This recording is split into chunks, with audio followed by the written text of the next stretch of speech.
আসসালামু আলাইকুম বন্ধুরা, আশা করি আল্লাহ তাআলার অশেষ মেহেরবানিতে আপনারা সকলেই ভালো আছেন। সম্মানিত দর্শক, আজ আমরা আমাদের জীবন ও জ্ঞানের একটি গুরুত্বপূর্ণ দিক নিয়ে আলোচনা করব। মহানবী রাসূলে আকরাম সাল্লাল্লাহু আলাইহি ওয়ালিহি ওয়াসাল্লাম এটি হাদিসে আমাদের সতর্ক করেছেন।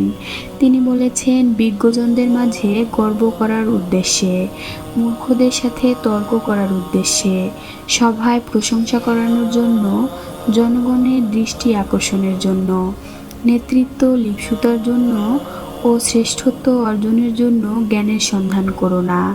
যদি জ্ঞান অর্জনের ক্ষেত্রে কারো উদ্দেশ্য এমন হয়, তবে তার স্থান হবে জাহান্নাম। এই হাদিসটি আমাদের জ্ঞান অর্জনের মূল চালিকা শক্তি বা নিয়ত নিয়ে ভাবতে বলে। আমরা অনেকেই জ্ঞান অর্জন করি, কিন্তু প্রশ্ন হলো কেন করি?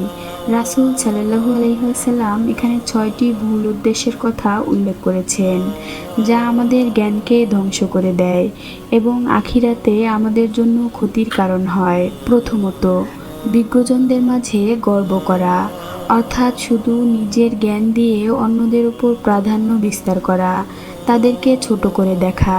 দ্বিতীয়ত, মূর্খদের সাথে তর্ক করা, অর্থাৎ জ্ঞানকে ব্যবহার করে অহেতুক বিতর্কে জড়ানো, শুধু নিজেদের কথা প্রতিষ্ঠা করার জন্য তর্ক করা, সত্য প্রতিষ্ঠার জন্য নয়।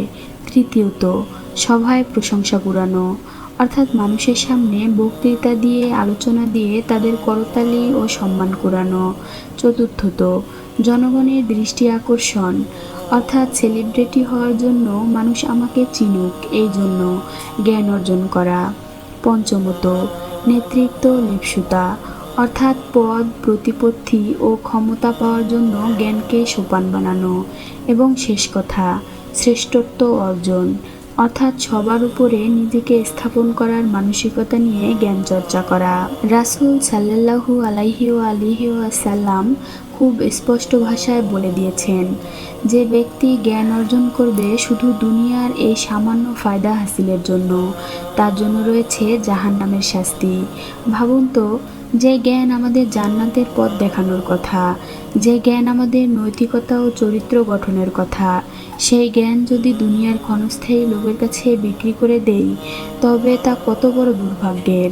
তাই আমাদের উচিত, আমরা যখন কোনো জ্ঞান অর্জন করি, পড়ালেখা করি, দ্বীনি ইসলাম শিখি বা চাকরির জন্য শিক্ষা গ্রহণ করি, সবসময় আমাদের নিয়তকে পরিশুদ্ধ করা, নিজেকে প্রশ্ন করা, আমি কি শুধু আল্লাহর সন্তুষ্টির জন্য শিখছি? আমি কি এই জ্ঞান দিয়ে মানুষের উপকার করতে চাই? আল্লাহ তাআলা আমাদের সবাইকে বিশুদ্ধ নিয়ত সহকারে ইলম অর্জনের তৌফিক দান করুন।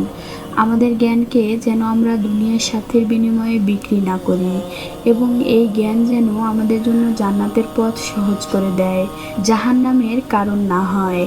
আমিন। জাযাকাল্লাহু খাইরান। আসসালামু আলাইকুম ওয়া রাহমাতুল্লাহ।